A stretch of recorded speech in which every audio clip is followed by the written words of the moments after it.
ஒரு காட்டுல ஒரு முனிவர் இருந்தார். ஒரு நாள் அவரை தேடிட்டு 4 பேர் வந்தாங்க.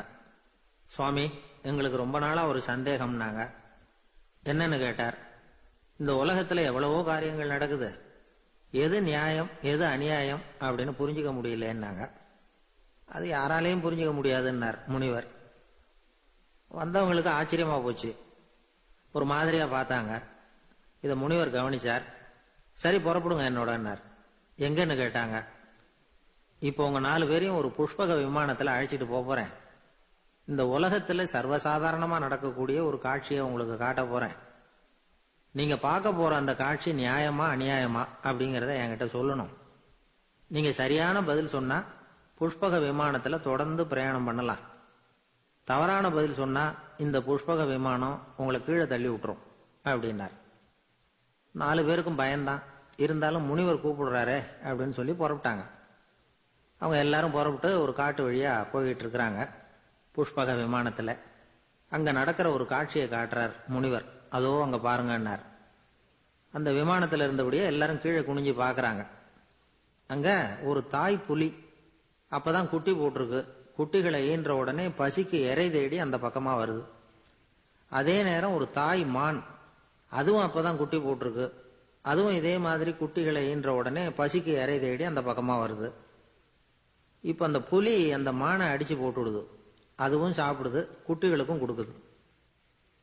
இப்போ அந்த புலி குட்டிகள் முகத்துல மகிழ்ச்சி, தாயை இழந்த அந்த மான் குட்டிகள் முகத்துல துக்கம். இப்போ அந்த முனிவர் 4 பேர்கிட்டையும் கேட்கிறார், நீங்க இங்க பாத்தீங்களே, இதுல எது நியாயம் எது அநியாயம்? ஒவ்வொருத்தரா சொல்லுங்க. உங்க பதில் சரியில்லைன்னா இந்த விமானம் உங்களை கீழே தள்ளி விட்டுரும். சொல்லுங்க பார்க்கலாம்னார். முதல்ல ஒருத்தன் சொன்னான், அந்த புலி செஞ்சது சரிதாங்க. அது பசிக்கு அதுதான் ஆகாரம். தன்னுடைய பசிக்கு தானே இறை தேடிக்கிட்டது. அதுல என்ன தப்பு? அவ்வளவுதான். அதனால புலி செஞ்சது நியாயம்தான் அப்படின்னா. அவ்வளவுதான், அந்த விமானம் அவனை அப்படியே கீழே தள்ளி விட்டுட்டுது. அதனால அவன் கொடுத்த பதில் சரியில்லை அப்படிங்கிறது புரிஞ்சு போச்சு. இப்ப 2வது ஆள் சொன்னான், புலி செஞ்சது பாவம், அந்த தாய்மான் என்ன தப்பு பண்ணிச்சு? இப்ப அந்த குட்டிகளுக்கு யாரு ஆதரவு? அதனால புலி செஞ்சது அநியாயம் அப்படின்னா. அவ்வளவுதான், அவனையும் கீழே தள்ளி விட்டுடுது அந்த விமானம். இந்த பதிலும் சரியில்லை அப்படின்னு ஆயிட்டுது. இப்ப 3வது ஆள் வந்தான். முதல்ல 2 பேரு கீழே விழுந்ததை பார்த்துக்கிட்டு இருந்தான். அதனால அவன் சொன்னான், ரெண்டுமே நியாயம்தாங்க. புலி இறை தேடினதும் இயற்கை, அதுக்கு மான் இறையானதும் இயற்கை. அதனால இதுல ஒன்றும் தப்பு இல்லைன்னா. அவ்வளவுதான், அவனையும் அந்த விமானம் கீழே பிடிச்சி தள்ளி விட்டுது. இப்ப 4வது ஆள் வந்தான். முனிவர் கேட்டார், நீயாவது சொல்லுப்பா, இந்த செயல்ல எது நியாயம்னார். அவன் தெளிவா பதில் சொன்னான்.